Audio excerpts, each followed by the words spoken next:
Hi, everyone. As you are filtering in here, I'll go ahead and give a quick introduction for myself, for sales tax and more, and we'll go over some housekeeping items first and foremost. First of all, if you are here for CPE credit, we do need you to do a couple things in order to receive that CPE credit.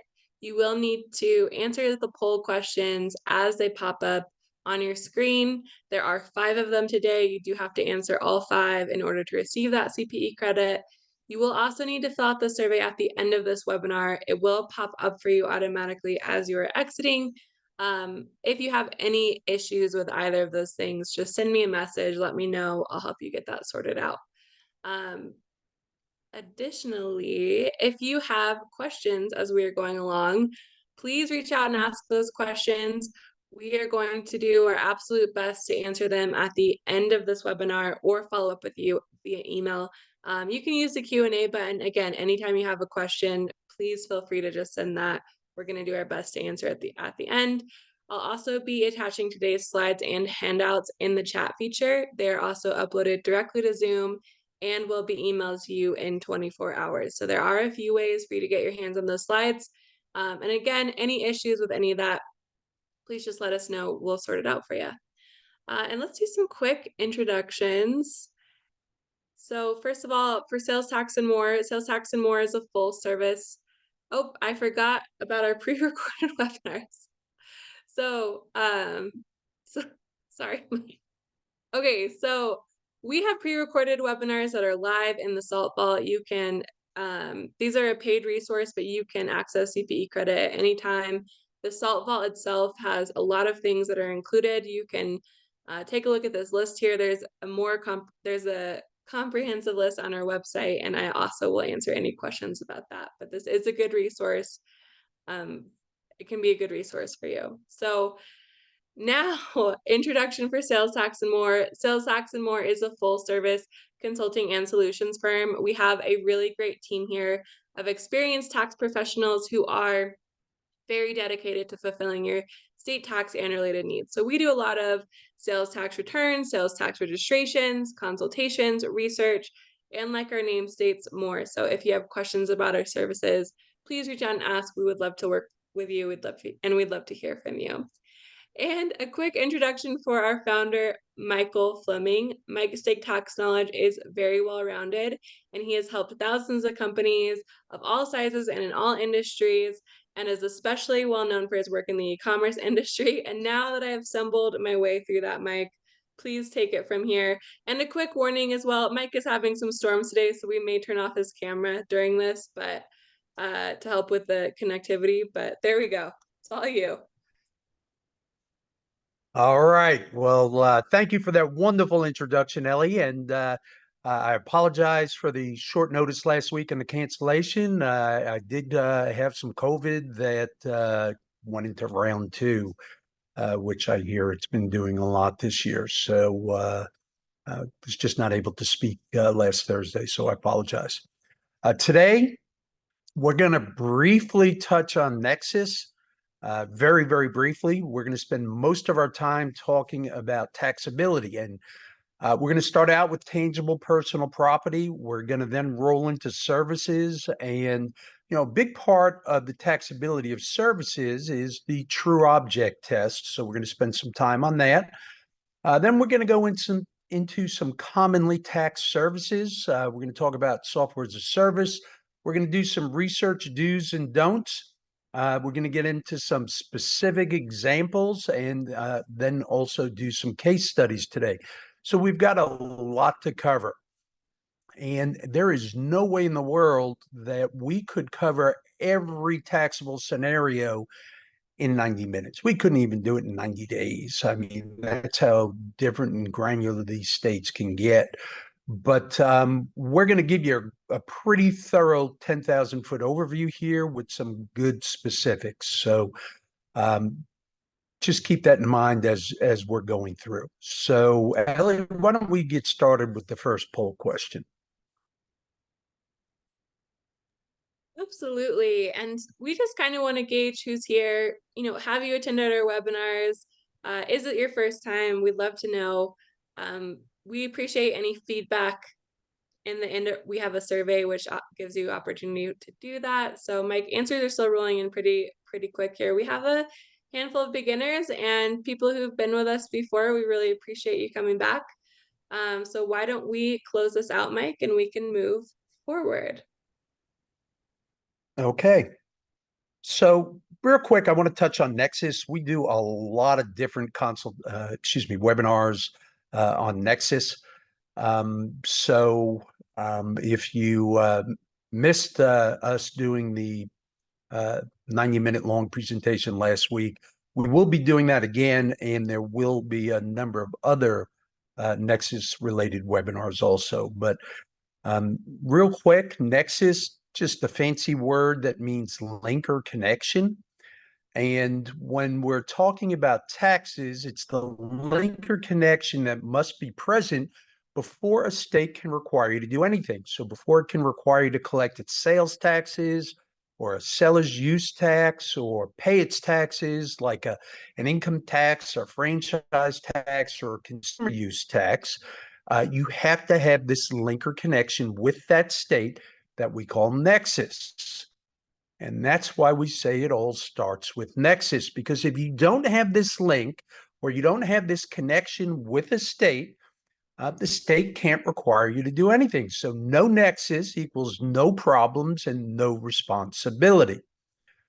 Now, there are really two types of nexus. You've got the old-fashioned type of nexus, which is a physical nexus. And, since 2018, for sales tax purposes, we've got economic nexus. So that's the newer nexus. Here's a handout that Ellie's going to provide. It's also up on a free portion of our website.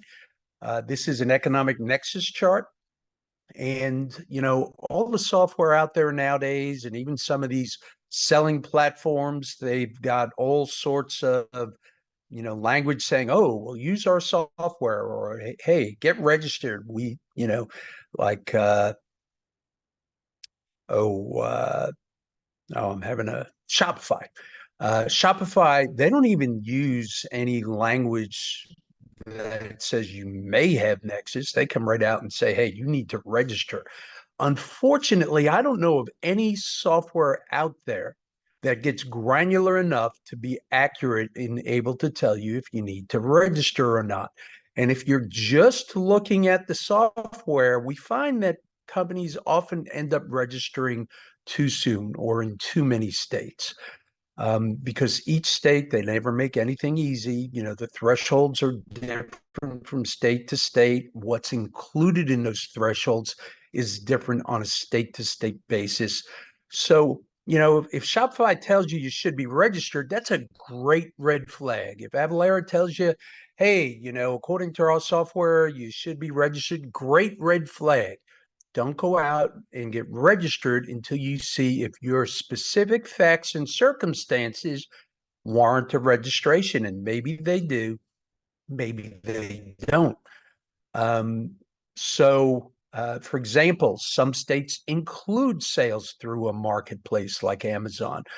Some states exclude them. Some states include sales for resale. Some states exclude them. Some states exclude all exempt sales. Other states include all sales, total gross sales.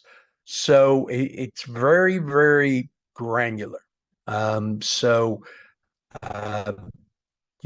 Great red flag if the software alerts you, but then you want to use a chart like this in order to see if your specific facts and circumstances actually warrant a registration. Now, it can work the other way too. Maybe you're not getting notified by the software because maybe the software doesn't know about your wholesale sales. Maybe you're running them through a totally different system. So every once in a while, if you're relying just on software, you're not getting registered in enough states. But most of the time, the biggest issue we see is companies getting registered in too many states or too soon. So a chart like this can be invaluable to you, save you a lot of money in the long run. And that's always, and whenever there's a change out there, and we're going to be seeing a number of changes as we come into June and July, A number of states out there are thinking about getting rid of their transaction thresholds. A number of states have already done so. Whenever I say that, though, everyone thinks I don't have to worry about transactions anymore. That's not the case. About 40% of states, including some big ones like Illinois, and Illinois is very, very aggressive in auditing companies right now, they still have transaction thresholds. So it's a positive trend. It's a movement in the right direction. However, um, you still have to worry about the transaction thresholds in a number of states. So we will update this as the states change as the year progresses. Two other handouts we'd like to do. This is 10 common nexus creating activities for sales and use tax. And when we say common, that means the majority of states, if not all states, look at these 10 activities as nexus creating, that they create this linker connection where they then can require you to collect and remit their taxes or pay their taxes. So 10 common. And that's in direct contrast to 12 state specific.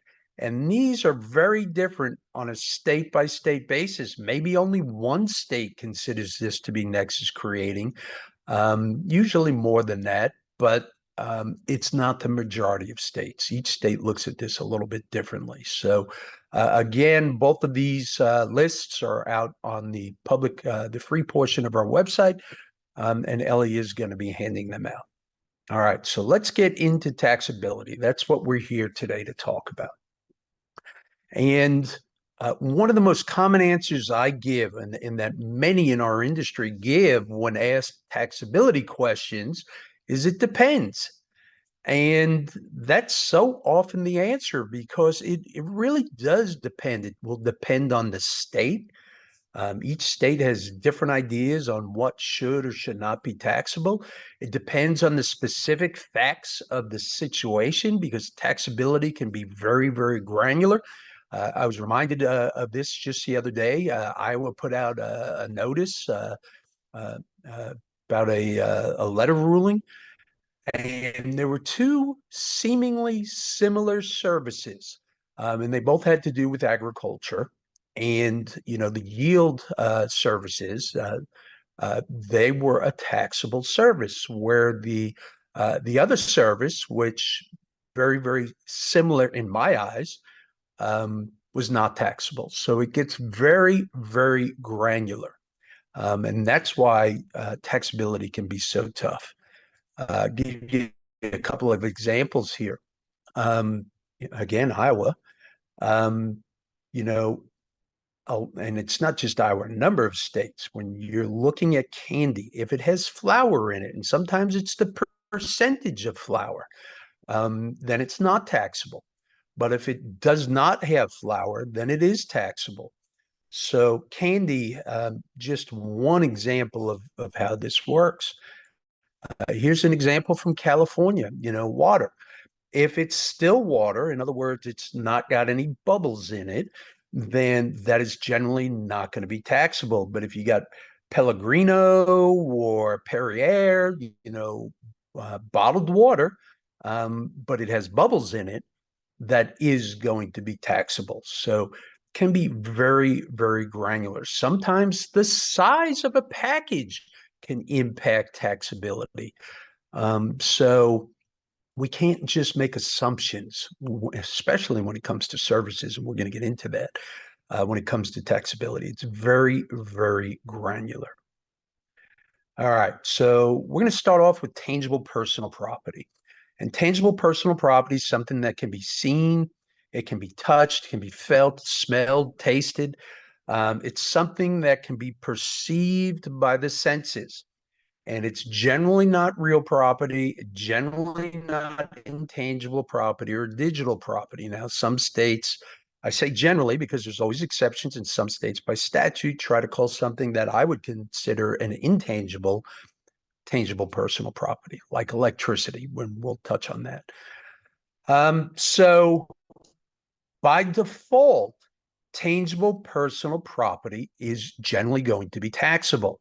unless there's an exemption, of which there are many exemptions. And exemptions are, there's a couple of, actually 3 or 4 different types of exemptions. And the exemption can be by use, it can be by item, it can be by entity. An example of by item are groceries. Some states don't tax groceries at all. Other states do. So if you're in a state that doesn't tax groceries at all, then there's no worry for providing an exemption certificate when you're purchasing something like this. However, if you're in a state that does tax groceries and you're purchasing them for resale, then you would have to provide some type of certificate, a resale certificate in this case. An example of uh, an exemption by use could be manufacturing or it could be resale. Those are 2 types of specific uses, and they specifically need to be documented whenever you're claiming an exemption because of the way you're using a product. You need to provide the vendor with some type of documentation because, and we go into this in other webinars a lot deeper, but if you don't properly document an exempt sale, the state is generally or very often not going to recognize it as an exempt sale. So very, very important to be collecting and issuing certificates when you need to. Entity. Local governments in some states, most states, don't pay taxes. Not all states. So local governments in California actually do have to pay taxes. Local governments in Hawaii actually have to pay taxes. And, all of the entities of the local governments like schools and police departments, fire departments, a lot of times they actually have to pay taxes. So we can't make assumptions that just because something is a nonprofit or a local government that they're exempt. In some states, you actually have to collect the tax from a nonprofit. And the nonprofit can go and request a refund directly from the state, but at the point of sale, the tax needs to be collected. So again, it gets very, very granular. Now, whenever I'm talking about tangible personal property, people get hung up on the word personal. And many people immediately think of items like laptops, phones, other personal items. And we often forget that it also includes larger items like planes, tractors, anything that is perceptible to the senses, anything that can be touched, felt. So we need to keep this in mind also when we're thinking about taxability. Now, TPP is often stretched by statute. For example, electronically delivered software. I don't think of that as TPP. However, a number of states out there, Texas is one of them, they specifically define software, even when electronically delivered, downloaded, to be tangible personal property. Electricity. I generally don't think of tangible personal property when I think of electricity, but some states define it that way by statute. I guess, if you stuck a fork in a socket, you could feel that electricity, but generally, it's not something that can be seen or perceptible to the senses in the way that I think of it.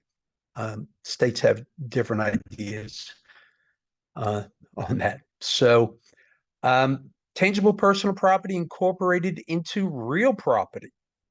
It's generally not going to be taxable if it's permanently affixed, it loses its identity, or damage to the property if removed. Now, these are some general terms. Not every state uses all of the same terms, but this is a general concept. This becomes a big issue for contractors out there. Am I installing tangible personal property, something that retains the characteristics of tangible personal property? And if so, that's generally taxable to the customer. If it's becoming part of the real estate, it's generally not taxable to the customer, and the contractor becomes the consumer, and they're responsible for either paying the tax on their materials and supplies at the time of purchase, or self-assessing and remitting them to the state as a use tax. So this is a real big stumbling block for people who are doing installations. You know, do I collect the tax from my customer, or am I myself responsible for the tax? It's one of the reasons why contractors have it so tough out there. You know, it's one of the areas that I see that people get consistently wrong.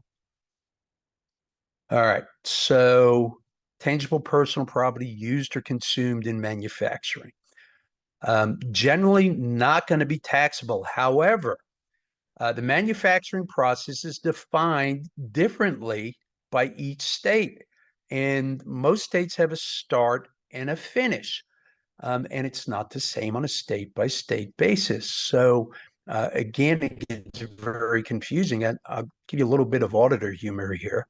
I was involved in an audit one time, and it was a manufacturer, and there was this woman there, and she knew that generally uh, things that manufacturers purchase can be tax exempt. So she was responsible for a number of different types of purchases, toilet paper being one of them. So they were buying for all of the offices throughout the country, all of the factories throughout the country. So we're talking about hundreds of thousands of dollars of toilet paper.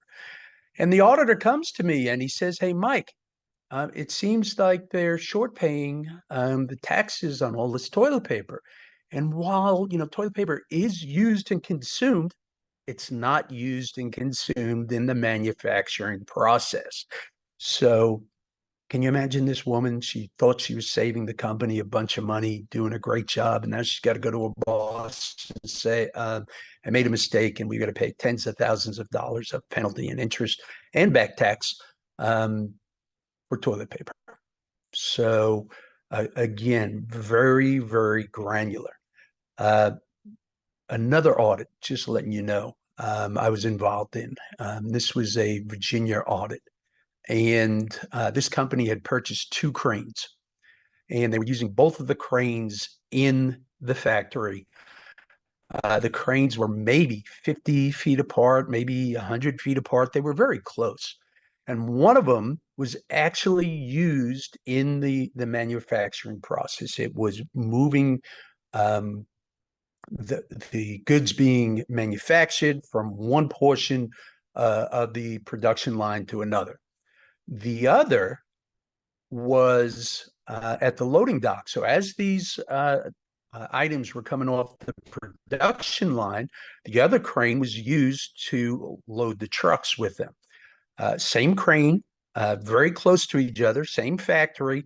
One of them they were able to purchase on a tax-free basis. The other one, no. They had purchased both of them on a tax-free basis. They thought they were covered, and they ended up they were not. So this is another area that is widely different from state to state, and it creates big problems. In a state like Texas, intraplant transport is a term we got to worry about. So a forklift in a lot of states, if you're using the forklift to move something from the production line to another portion of the production line, then that's going to be exempt. But in Texas, even if you're moving it from one portion of the production line to another, not exempt. That's called intraplant transport, and it's going to be taxable. So lots and lots of problems. Manufacturers don't get to buy everything that they purchase on a tax-free basis. They get to buy a lot, but it's going to be different on a state by state. All right, Ellie, why don't we go to the next polling question? Absolutely. Just a little bit of a quiz here. So TPP is generally not taxable if it's permanently affixed, it loses its identity in its environment, there is damage to the property if removed, or all of the above. And let's give everyone a minute here to get their answers. And quick reminder, you do have to answer these poll questions in order to receive a CPE credit. And my answers are still rolling in really quick. So if you want to review this, I'll leave it open and then we can move on. Yeah, we're talking about all of the above in this one here. This is when something's affixed to real estate, it's generally not going to be taxable. Now, there are exceptions to every rule. For example, in the state of Virginia, signs, these giant pole signs, even when they're permanently affixed to real estate, are often still considered to be tangible personal property. So that's one of the things that, the states play gotcha. They have these carve outs, and you think that you think you're following the rules, and if you're following the big picture stuff, you probably are, but it's the fine print that usually gets you. And the states are always changing it. So you may have been right last year, but unfortunately, it may have changed this year.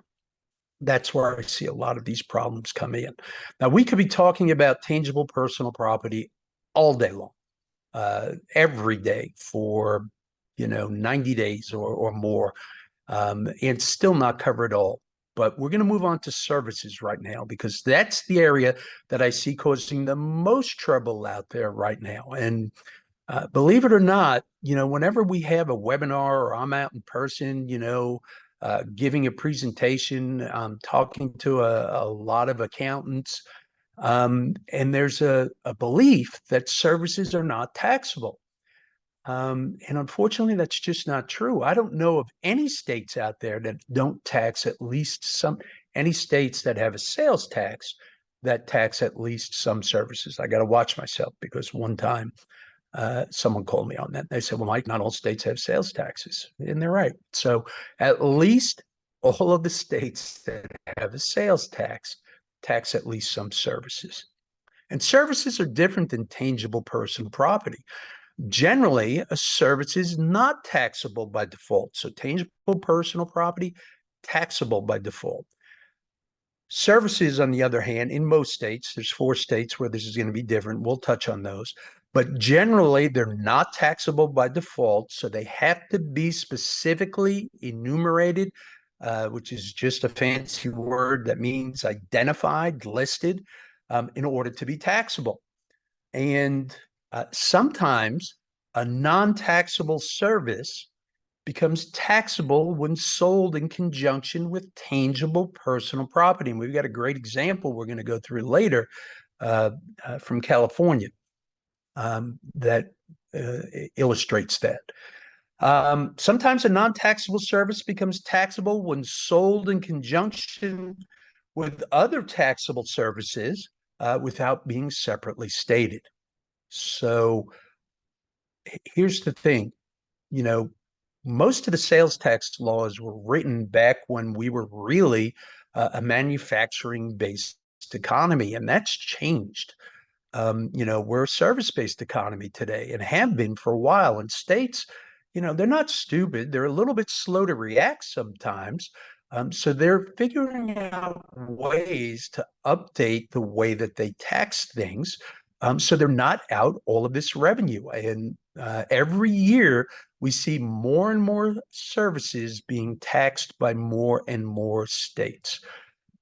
So I expect this to continue to be a major issue for companies out there because so many smart people are still they're still telling their clients, or someone's been at a company for 20 years and they're not staying up to speed on these things, and they're still saying services are not taxable, and that's just not true. In these 4 states, they treat services like tangible personal property. Hawaii, New Mexico, South Dakota, and West Virginia. They say that services are taxable unless they're specifically identified as not being taxable. And Hawaii and South Dakota even tax accounting and legal fees. So nowadays, lots of companies have clients all across the country. So if you're sending 200 invoices out to Hawaii, you may have a responsibility to get registered and start collecting, if you're an accountant, on your accounting services in the state of Hawaii. So as I said, more and more states are taxing more and more services every year. Now, sometimes we need to apply what's called the true object test. And what the true object test is, when you're selling services and tangible personal property together, or when you're leasing them together, what is this? How do we tax this? Do we tax it as tangible personal property, or do we tax it as a service? So that's where this true object test comes in. What was the customer's intention? What were they purchasing this package for? And I like to use the dumpster versus porta potty example. Most people make fun of me when they hear my New York accent coming through in porta potty and dumpster. But I think this is a great example. I mean, you often find these things on construction sites, and they both have to do with the removal of waste. So you think that they would be taxed kind of similarly. And in some states they are, but in most states they're not. Many states look at that dumpster and they say, you know what? The person, when they're ordering this, they just want their trash removed. They don't care how it's removed. It makes it easier on the company if they fill up a dumpster, but if they fill up 5 or 6 garbage cans, or if they just put it out by the curb, it would still be the same service of removing um, the waste. So most states look at that and say this is not the rental of tangible personal property, but it's a service. Now, in some states, that service is actually taxable. In other states, it's not. But you don't treat it as the rental of tangible personal property because the company's leasing it to you. Now, the porta potty, they come and they clean that, or you hope they're coming and cleaning that, removing that waste. I've been in some that it looks like maybe they've never have provided that service. But when you're buying it, you hopefully get that service. But that's usually not the main reason you're buying it. Or leasing it. You're leasing it because you want those 4 walls. You don't want someone seeing you do your business. So most states are going to look at this as the rental of tangible personal property because the service is incidental to this. Yeah, I want to clean one, but it's more important that people not see me doing what I need to be doing. So the true object test, what was the intention of the customer? Were they purchasing a good or a service? And by the way, when we're talking about leasing, most states out there view a lease or a rental as a type of purchase. The state of Illinois does not, the state of Maine does not, the city of Chicago does. So when you get into Chicago, you have to have different rules than the rest of Illinois. But in most other states, a lease or a rental is just a different type of purchase. So here are some commonly taxed services. And when I say common, many states do this, not all states. Each state, has their own ideas as to what is taxable and what's not. But here are some of the more common ones we see across the board. So repair, installation, or maintenance of tangible personal property. So if I'm working on tangible personal property, information services, producing, fabricating, processing, printing, and imprinting. Now, fabricating and producing, we're going to touch on those a little bit more later because that trips a lot of people up also. Protective and detective services, credit reporting, data processing services, real property services like janitorial services, pest control, laundry and dry cleaning, personal care services, and veterinary services. This is not an exhaustive list. There are, as I said, each state has their own idea of what should be taxable and what's not taxable, and the list is growing longer every year. Now, something that we have to be concerned about is services are often viewed through the prism of how a state taxes. So we said that, yeah, a state has to, list what their taxable services are.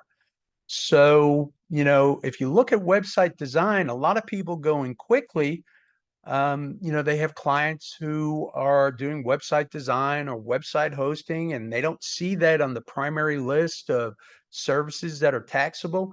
This is a huge problem in the state of Texas. A lot of accountants, tell their clients, oh, you don't have to worry. It's not a listed service. But the devil's always in the details. You can't just look at the big print. And this is where the granularity of taxability comes in. You got to dig down. You got to look at how Texas is defining things, or any state is defining things. You've got to look at how they're applying the law. And Texas, for the last 30, 40 years or so, has looked at website design and website hosting as data processing. Now, when I think of data processing, I don't think of website design or website hosting. So it's easy to see how many people overlook this. But the state of Texas knows that this is a common error, and they specifically target companies like this. So when everybody's getting it wrong, the state often chooses that industry for a higher percentage of audits. So website design, data processing, you gotta look to the cases. You gotta look at how Texas is actually implementing this. You can't just read the statute and say, well, it's not listed, so it's not taxable. South Carolina, very similarly, software as a service. They were actually taxing it as a communication service. They couldn't figure out how else to tax it. So, I guess you can communicate. One computer is talking to another computer. You're going through the internet to access some remote software. So it's taxed as a communication service. So when we get to the research do's and don'ts, we'll touch on this again. You got to do your digging. You can't just look at the big print.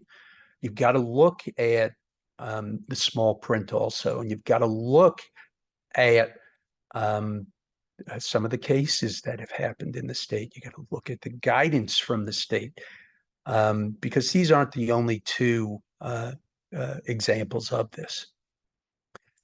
Digital property varies widely by state, and some states define digital property, some states do not. Some states simply come out and say, hey, if this was, tangible personal property and it would be taxable, then it's going to be taxable as digital property. Other states come out and say, we don't tax digital property. We only tax, tangible personal property. Now, software is often taxed differently than how the state taxes digital property. And this is an area that is also changing quite rapidly. New states are adding all of the time. Going back a number of years now, it's about a 9-month period, the state of Michigan, they came out, well, they were saying that software as a service was not taxable. Then the department came out and said, oh, we're now taxing software as a service. And there was a court case and it was overturned. They said, hey, you've overstepped your authority. This is not taxable. So it changes, and it changes rapidly in both directions. One of the things that's catching a lot of people right now is digital audio-visual work. That's one of the areas that are tripping up a lot of companies. And basically, it's a video. And it can be streaming, could be downloaded, could be, accessed remotely. And this was designed primarily to go after the companies like Netflix. However, there's unintended consequences, and companies that are just offering this on their website. Last year, maybe we do live events and pre-recorded events. And last year they were treated all the same. This year, the live events are still not taxable, but the pre-recorded events are now taxable. And that's where we see problems like this coming up. Could be all across the board when it comes to digital property, but the biggest area when it comes to digital property are areas like this. The digital audiovisual works, the videos, which weren't taxable and now they are. All right, so here's a couple of research do's and don'ts. Um, you know, it doesn't really matter what you think something is. It doesn't even matter what I think something is. What it matters is what the state thinks it is. So I see a lot of companies, they try to stretch what the state says to fit what they're doing. And the states do that, but I don't think we should do it, especially when we're doing tax planning, because if the state takes an adverse position, you stretch it, and it's not clearly in the center of the box, the state's going to come back and say, well, this is taxable. You didn't collect tax. And now we have the greatest tragedy in sales tax, which is, if you had asked your customers at the point of sale to pay the tax, they may not do it willingly, but they'll at least pay it begrudgingly in most instances. Now, instead of it coming out of your customer's pocket, it's coming out of your pocket with the added insult of penalty and interest. And it's usually 3, 4, 5, 7 years down the road. So it's coming out in a lump sum, and that can hurt. So you don't want to stretch what the state's saying to fit. Well, this is close. I'll take this. Don't do it. If anything, go the other way. If you believe the state could possibly stretch what they're doing, because remember, they're looking at what you sell through the prism of what they tax. So if there's even a remote argument that the state could try to tax this at some point, then we say be safe. Go ahead and collect the tax. Don't call a state and accept verbal guidance. It's not going to protect you. And besides that, you can call a state 3 times in a row, sometimes get the same person, but you usually get a different person, and you get 3 different answers. So you can't call a state and accept verbal guidance. So if you do call a state, you can ask the state where to find documentation. And I usually counsel my people to say, hey, thanks, that's great information.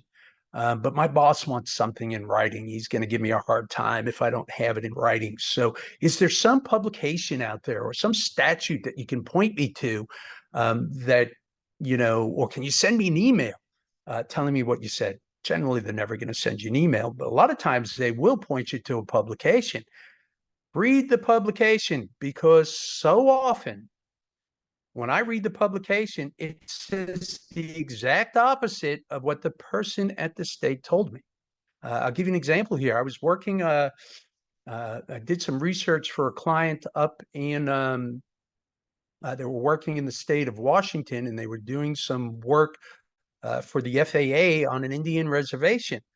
They were putting in runway lights for the Federal Aviation Administration. And they had a subcontractor who my research said, hey, you're responsible for the business and occupation tax. And this subcontractor was giving them all sorts of a hard time. They were calling in the results of my research into question. They said they called the state, and the state gave them an entirely different answer. So what we did is we all got on the phone together. There's like 10 of us on this call, and we called the state together. And Washington's one of the states that usually does a better job than some of the other states at answering questions. And I get them on the line, and I asked them if I gave them all the facts, and the woman who answered the phone said, oh, no, that's on an Indian reservation, so you don't have to collect the tax. And I said, well, remember, We're not doing work for the actual benefit of the reservation, the tribe, or any specific individual member of the tribe. We're doing it for some third party. And they said, oh, that doesn't change anything. At that point, everyone on the phone said, see, you were wrong. I asked to speak to a supervisor. Supervisor gets on the phone. And I explained the situation and I said, I know this is the general rule. However, we're not doing work for a member of the tribe. We're not doing any work for the tribe directly or as a benefit for the tribe. We're doing it for uh, the Federal Aviation, the FAA. And she said, oh, well, that changes everything. Yes, you are subject to the business and occupation tax. So you can't just call a state and accept verbal guidance. You got to ask them to point you to a publication or something official that you can then read and does it confirm what they were saying? You can't just accept it face value. Sometimes you don't know the right questions to ask. Sometimes the person answering the phone doesn't know what information to drag out of you. And sometimes they just don't know, which is the case in a whole lot of states. Washington's better than other states, but in this instance, they got it wrong.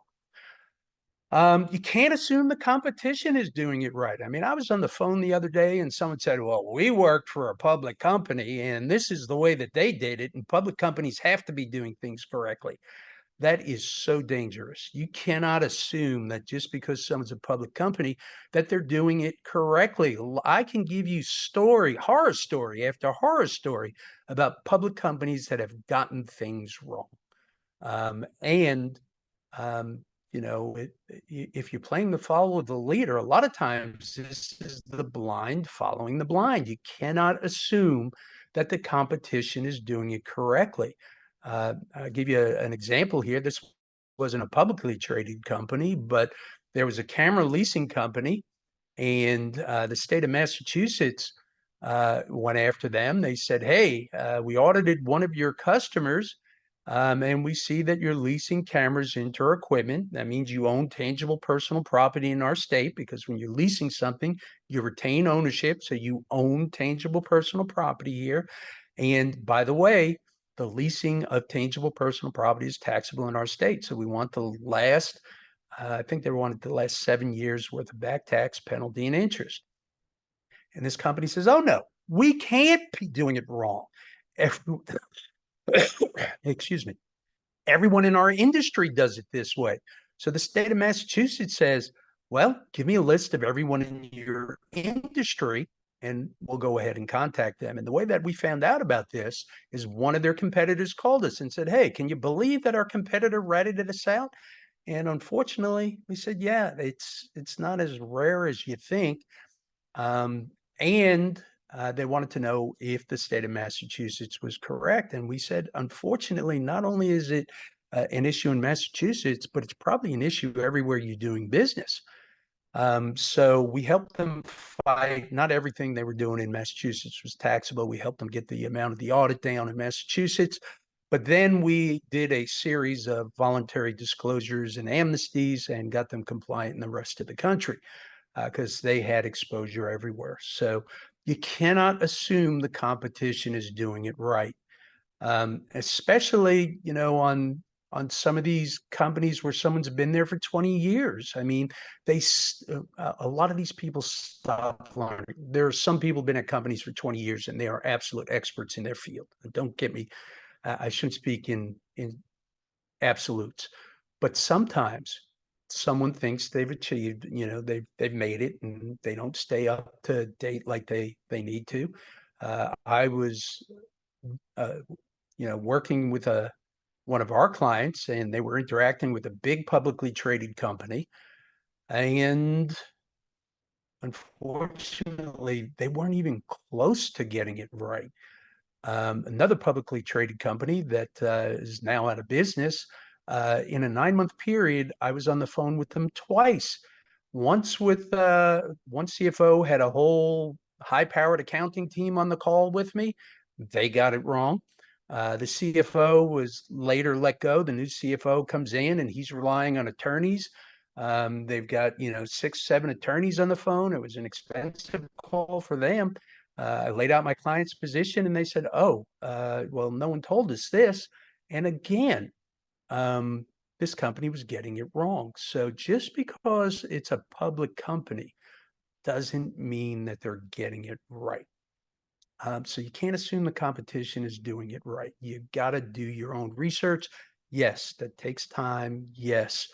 Um, yeah, there's some people think there's safety in numbers, but when a state finds out that everyone's doing something wrong, they often target that industry. So along the same lines, you can't rely on an article. You don't know who wrote the article. You don't know what information they were using. It's a great red flag.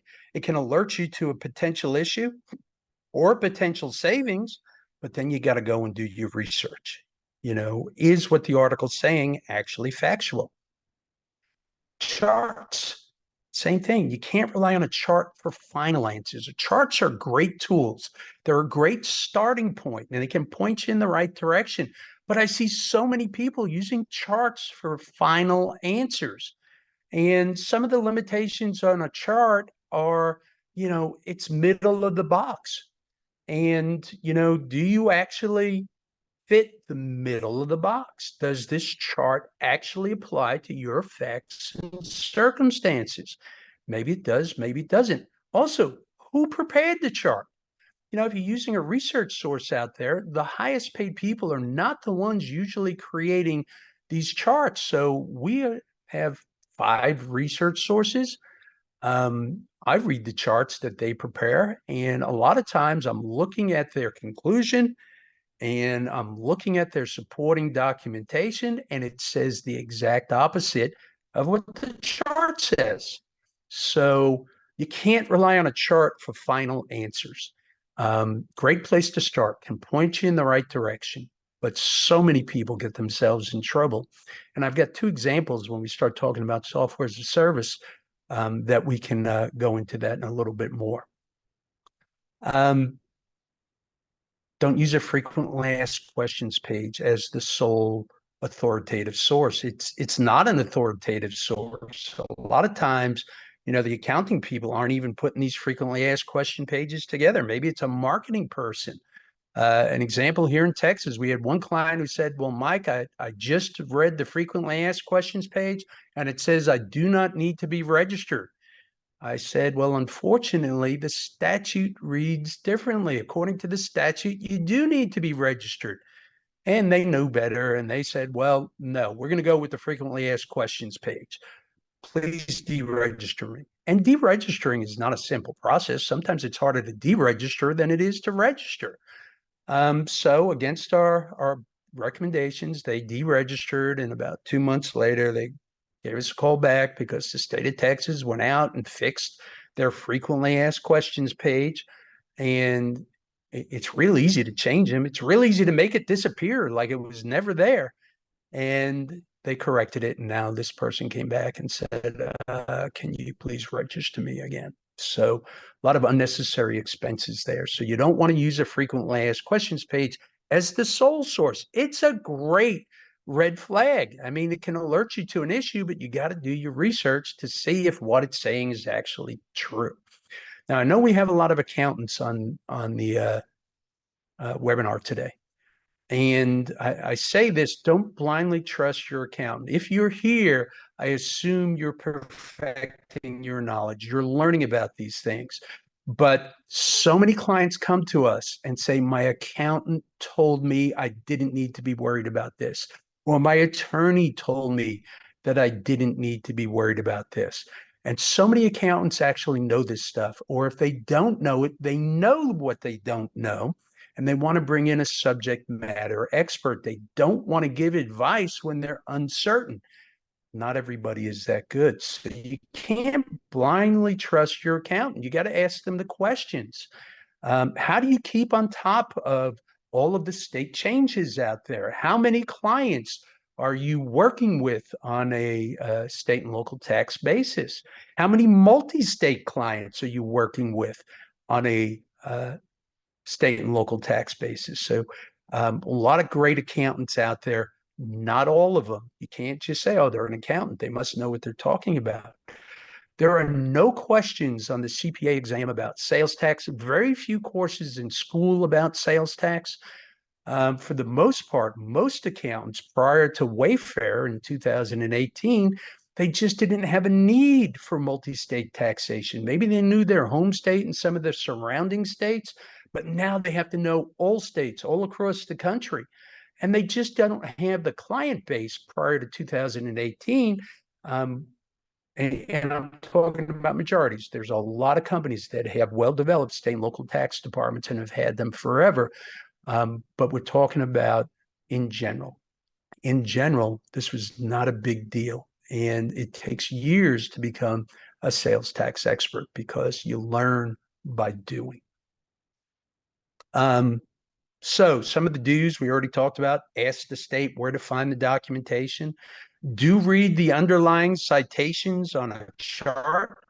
See if they actually apply to you. Ask your accountant how they keep current. If you're going to be doing research yourself, there's some great resources out there. CCH, that's one we use. Bloomberg, we use. Thomson Reuters, we use. TTR was acquired by Avalara. That's not one we use.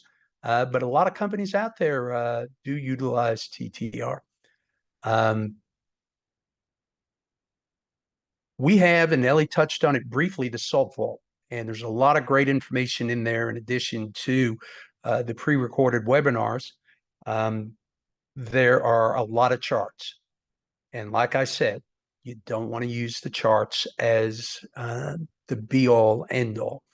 And some types of charts are better than other types of charts. When you get to taxability, that's where the biggest issues are generally found. But they're a great place to start. They can point you in the right direction very quickly. So if you have an interest in the Salt Vault, go ahead and reach out to Ellie.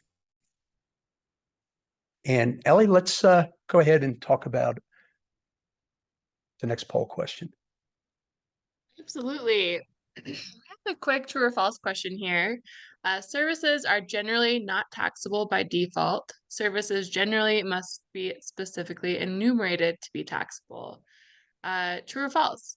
Mike, right away, most people are answering true. So why don't we, well, answers are still rolling in here pretty quick. So let's give everyone a couple more seconds. And if you want to review this, then we can move forward.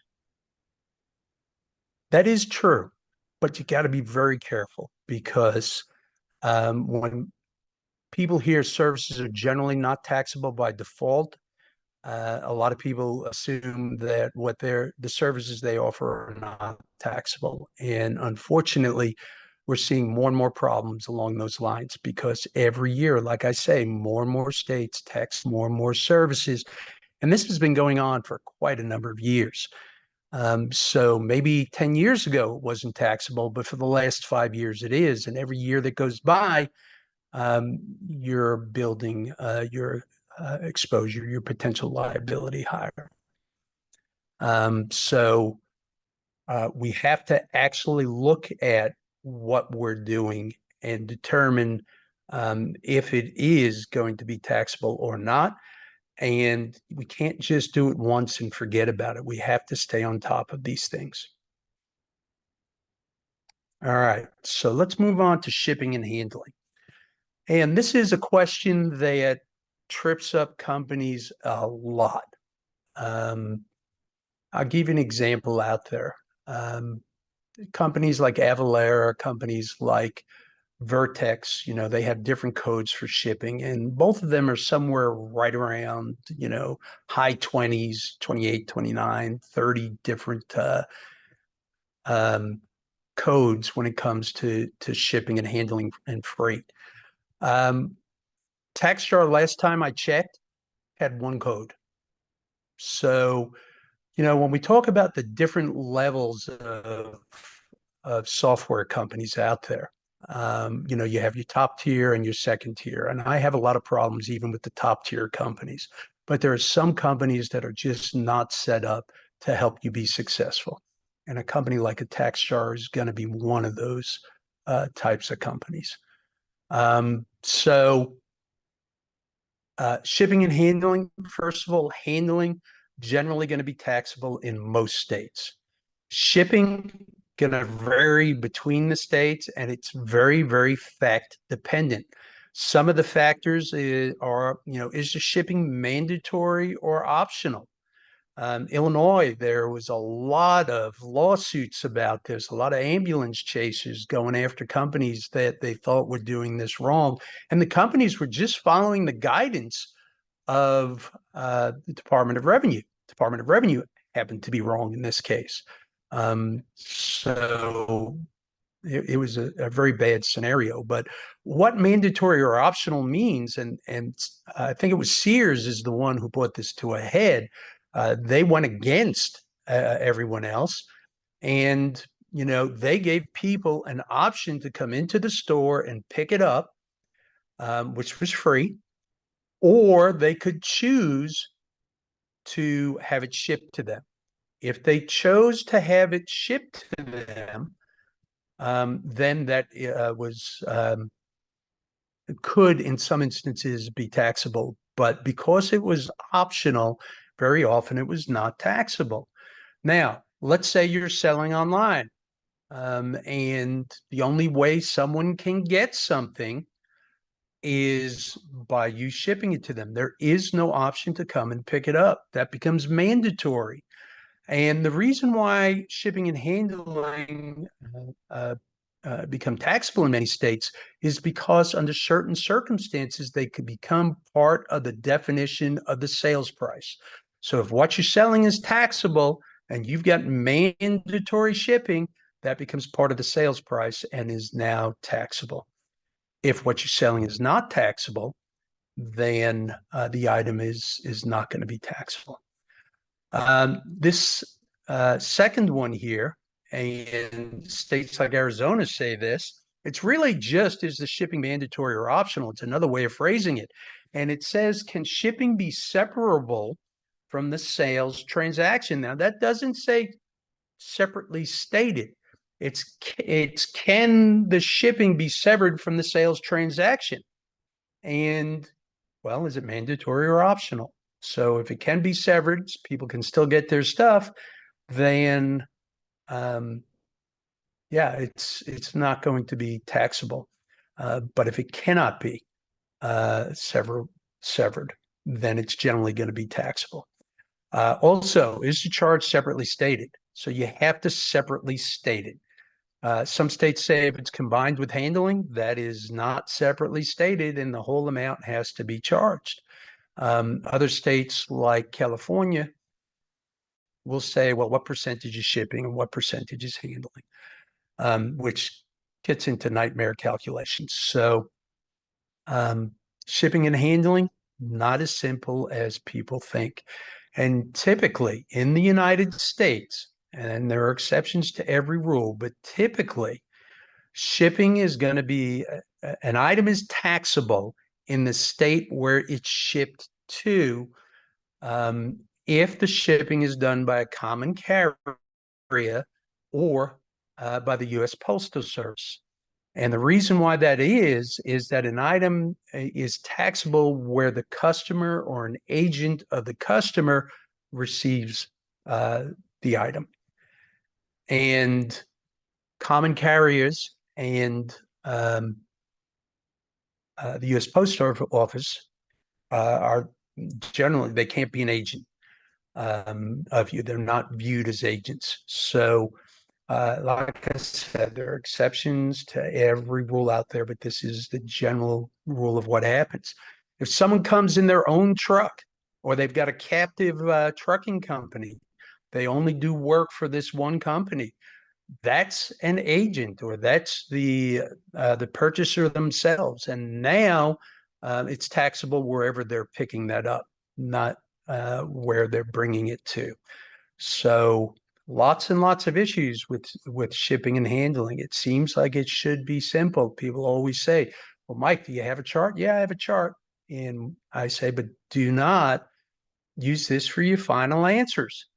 And no one ever listens to me when it comes to things like that. They do, and they get themselves in trouble. So, and always remember, if the item being shipped is not taxable, then the shipping and handling are generally not taxable either. So here are some examples of charts out there. This is a shipping charges. Now, I'm going to pick on TaxJar again. TaxJar, when they started out, the majority of their customers were Amazon sellers. And on Amazon, you didn't have the option of splitting shipping from handling. So you couldn't do it on a percentage basis. You didn't know how much the actual shipping costs were. So you did not know. Well, that's important for a couple of reasons. California says handling charges are generally going to be subject to tax, and separately stated shipping charges may be excluded if the shipment is made directly to the purchaser via U.S. mail, independent contractor, or a common carrier. But any amount charged for shipping in excess of the actual cost of the transportation must be included in taxable sales. In other words, are you just passing through the cost? If you're marking it up, and a lot of companies mark up their shipping, then that percentage, that markup is going to be taxable. So TaxJar, in their infinite wisdom, I don't know how they're not the subject of a class action lawsuit, but in their infinite wisdom, they said shipping's not taxable in California. You got to remember, vast majority of their customers were Amazon sellers. Number one, Amazon, was marking up the shipping. And number two, they weren't separately stating. There was no way to say charge tax on this percentage of the shipping and handling charge. It was all or nothing. So anyone who followed TaxJar's advice and didn't charge tax on shipping had all of this exposure building for themselves. So this can become a big issue. It's a seemingly small issue, but while it may be small on one or two transactions, if you do 3 or 4 years or 7 years worth of shipping and handling, it can really start to add up. California has a whole publication that comes to shipping and delivery charges.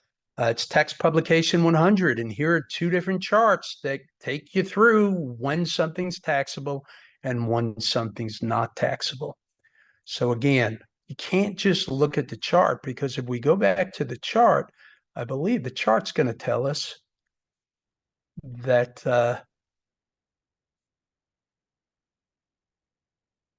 let's see if we can see this in the small print here.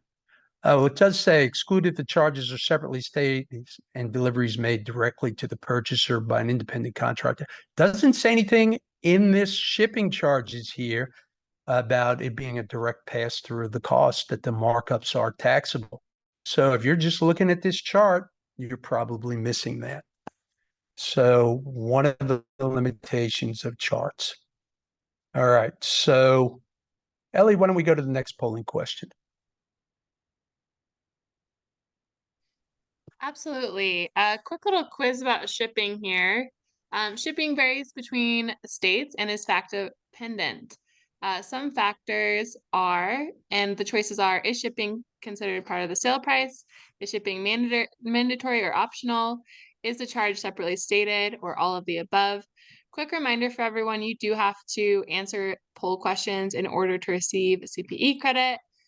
Mike, most people are answering all of the above. Let's give everyone 10, 20 more seconds to get their answers in before we move on. Okay, and all of the above is actually the correct answer on these. Depending on the state, each one of those things could be a factor in whether you need to charge tax on the shipping. All right, so let's move on to software. Now, different states again have different thoughts on what's taxable and what's not taxable. Some of the factors that impact taxability is it canned or pre-written? That canned is just another word for pre-written versus custom.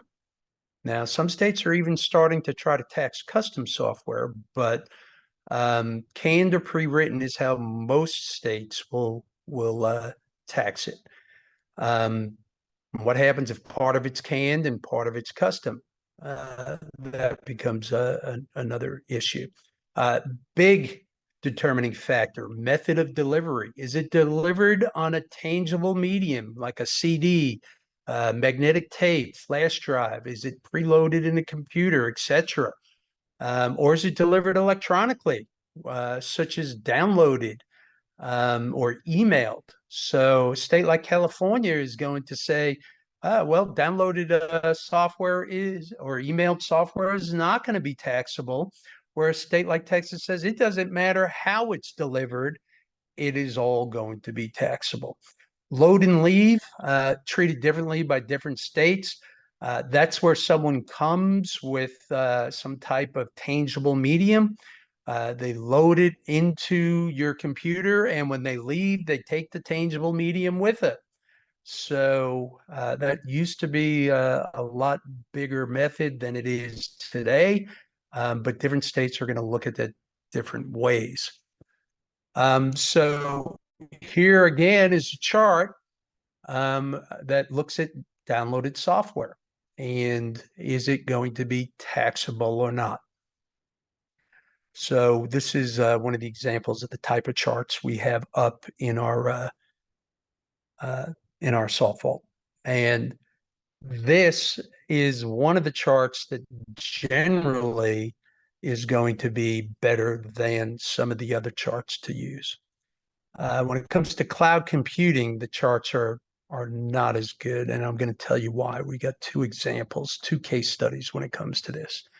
Now, cloud computing is a term used to describe the delivery of computing resources, including software applications, development tools, storage, and even servers over the internet. So it's really broken down into three different things. You've got software as a service, which most of us have heard of.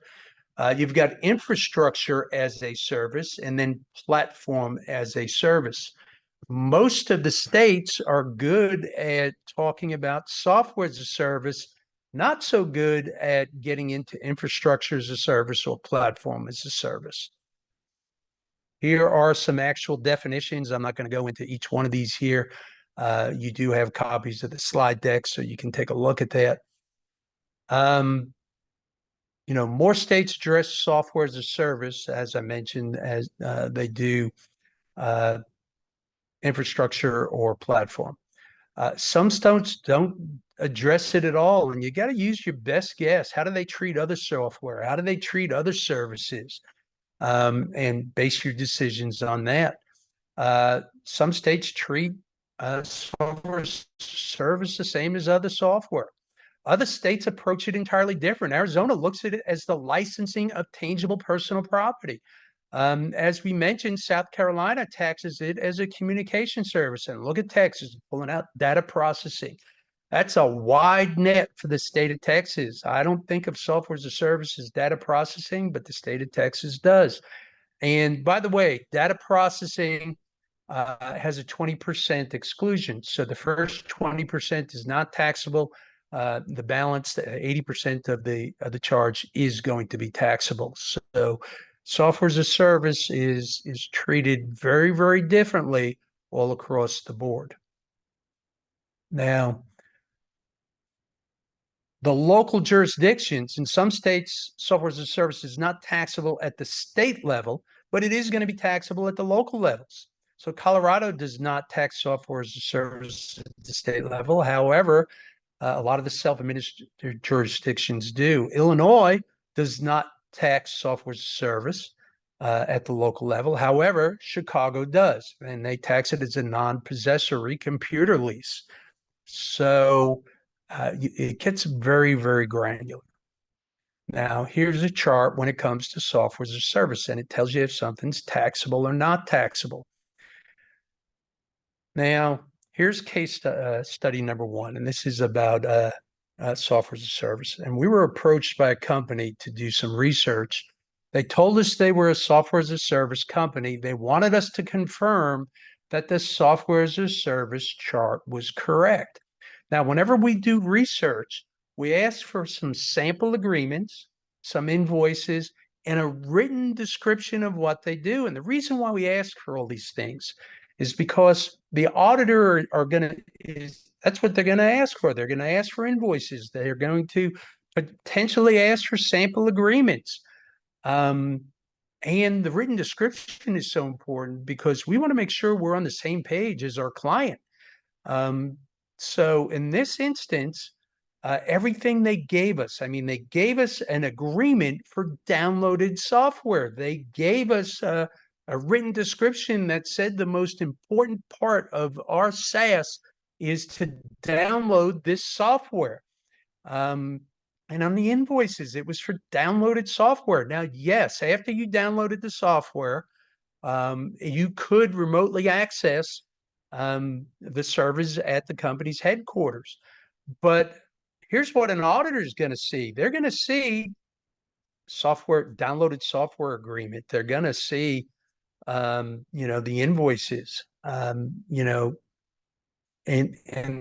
reason why this is an issue, we told this company, we think that you're not a software as a service company. We think that most states are going to look at you as downloaded software, and they got upset because downloaded software is taxable in a whole bunch more states than software as a service. At that time, there were 20 or so states that taxed software as a service.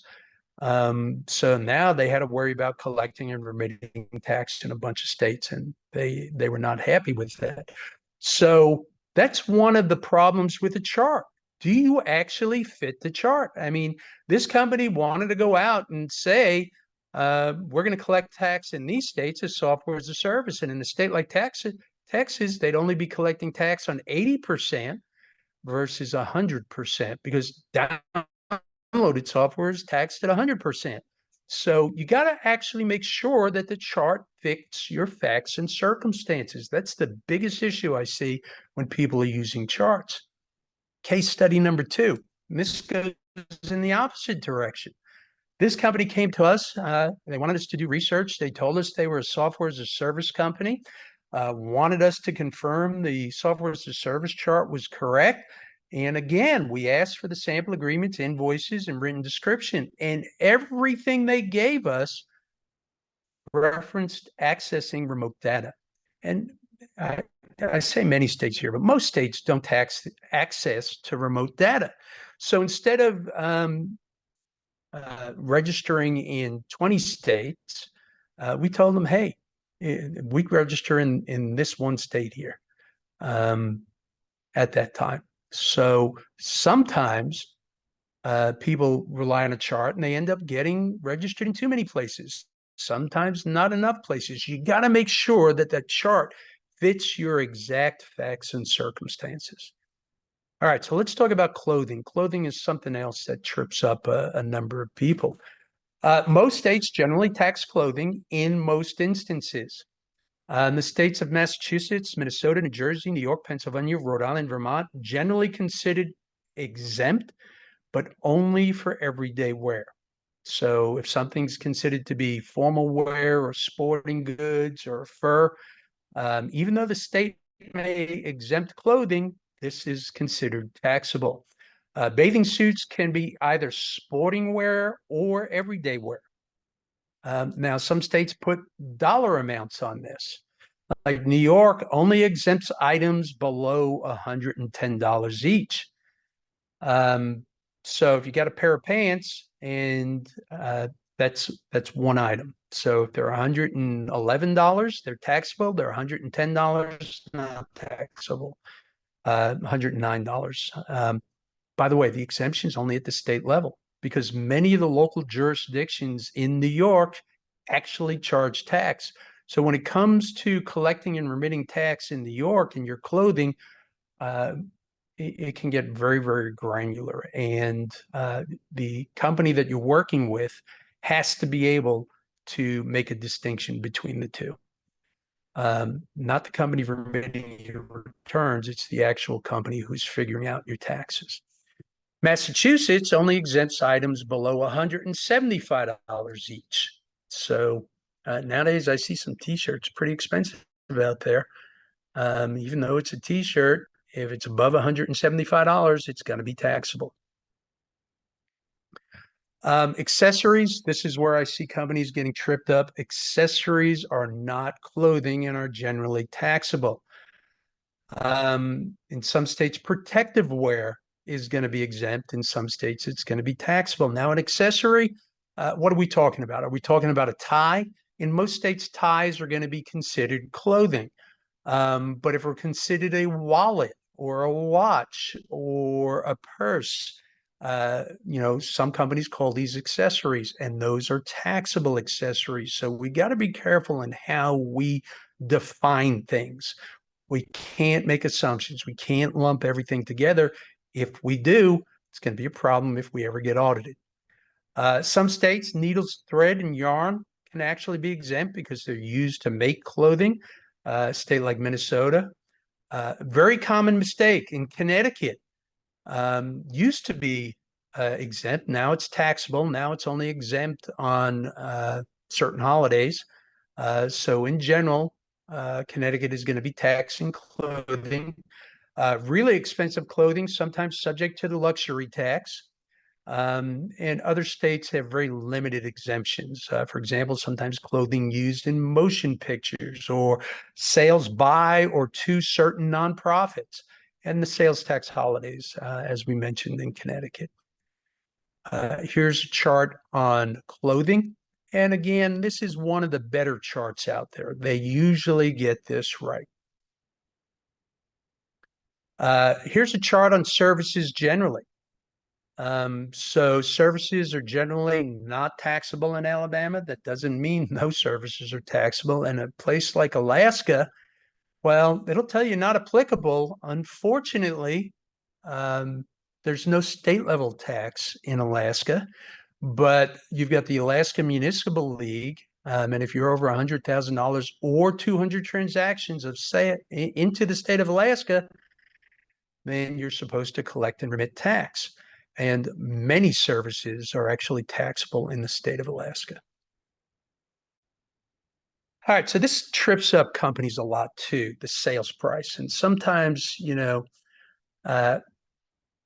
people try to limit the amount of sales tax. So what states say is the total amount of consideration for the sale. In other words, the license, lease, or rental from retail sales of tangible personal property or taxable services valued in money, whether received in money or otherwise. And you can't deduct on account of any of the labor or service cost or any other expenses incurred prior to the transfer of title. So a lot of companies go out there and say, okay, well, here's what your materials are, and here's what our labor was. We're not going to charge you tax on the labor. Just going to get yourself in trouble because it's the total amount without any deduction for the cost of materials used, labor, or services cost. California's real big on nailing people on this. So we've got an example on that. But before we do, very early on, we talked about services associated with the taxable sale. And California had a great example up on their website. And I don't think it's there anymore, but it was talking about drapes. This is actually when the Board of Equalization was in charge of sales taxes rather than the CDTFA. And in this example, the purchaser wanted new drapes for the bedroom. So they took measurements of the windows and they went to the seller and they said, okay, here's my measurements. Please alter the drapes to fit it. And alteration is always taxable, even if the seller subs it out when it's associated with the purchase of tangible personal property. So that's a taxable service, that alteration. Now the purchaser goes home, hangs the drapes in the bedroom, sleeps on it, and says, oh my gosh, I made a mistake. I hate these drapes in here. I'm going to put them in the game room so they don't go to waste. So they go and take the measurements in the game room. They go to the local tailor or dry cleaner, whoever does the alterations in their area. And same service, one day apart, but now it's not associated with the sale of tangible personal property. So it's not taxable. Same service, one's taxable, one is not. Lump sum sales. Some states call this a mixed transaction, a bundled transaction. So many times when non-taxable service is offered with taxable tangible personal property or a taxable service for a single lump sum price, the entire transaction becomes taxable. So how a transaction is actually structured can have a major impact. Now, there are some states that say if you can accurately separate this in your books and records, then you can exclude a portion of the tax. Some states don't allow you to do that. Most states say if one portion is taxable, the entire amount is taxable. In order for a portion of it not to be taxable, it has to be separately stated. It cannot be lumped together. Agreements or contracts supersede invoices, so it's generally not enough to just itemize it on the invoice. It actually has to be in the agreements also. Ellie, let's do the final poll question. Absolutely. That should be up on everyone's screen right now.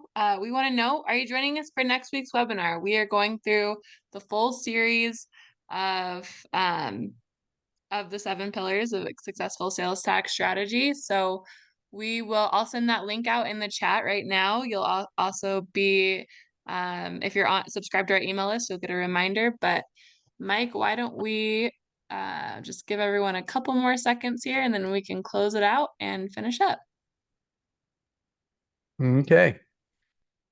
I'm going to go through this very quickly. Fabrication. Sometimes fabrication is also assembly. So the installation of shelving at a grocery store. This is in California. Shelving needs to be bolted to the floors or walls because of the earthquakes. So if the shelving is put together prior to bolting it, it's going to be taxable. But if the first piece is bolted and the other items are added to it, it's not taxable, but a non-taxable improvement to realty. So sometimes the order in which you do things can have a big impact on taxability. Now, I'm going to go to a case study about California. This was an audit I was involved in, and the company was selling and installing pole signs, and they were audited by California. There were 2 major issues. Number 1 was the fabrication labor, and number 2 was the sales price definition. So the state assumed that the signs came in pieces because they were huge. They were these big signs that, like you see at the car dealership places. But they came in pieces and were assembled in the site. And unfortunately, most of them were not. And we had to prove this. They were trucked into the state hole. Some came in pieces, but the pole was placed in the hole in the ground first, and then a crane was used to add the other pieces, non-taxable. So if it was all put together on the ground and then put into the hole, going to be taxable. So the order at which you do things is very, very important. We beat California on that. And that we had them take off of the audit. Sales price was tougher to defend. They itemized materials and labor. They only collected tax on the materials. There's not a whole lot that we could do to help them there. There were some other services of which they were able to exclude, like some of the permitting. However, in general, the state got them on the sales price. So this is how granular things can get. So Ellie, at this point, we have any questions? At this point, we do not. Is there anything else you want to cover really quick here? Yeah, I'll just go through a quick summary here. Taxability, very granular, very fact specific. Tangible personal property, taxable by default unless there's a specific exemption. and there are very many exemptions. You got to be careful with the exemptions. If you're the seller, if you don't document it properly, the state is not going to usually recognize it as an exempt transaction. So not good. Services usually exempt by default. However, more and more states are taxing more and more services every year. All states with a sales tax tax at least some services. When in doubt, tax. If it's a gray area, states are usually not going to complain that you're collecting and remitting too much tax. You don't want to stretch, because if the state comes back later on and tells you should have been collecting tax, now it's coming out of your pocket rather than your customer's pocket. And here's a big one. Make sure your contract and invoice and purchase order match. All right. And that they actually depict what you think they do. Because once you get an auditor going down a rabbit hole, it's kind of hard to bring them back. So the invoice is what the auditor sees first. They may ask to see a contract, or maybe they're seeing the purchase order first. You got to make sure that everything lines up. You'll save yourself so many headaches in the long run. And with that, Ellie, I appreciate everyone coming today. I hope this was beneficial, and we hope to see you at future webinars. Thank you, everyone.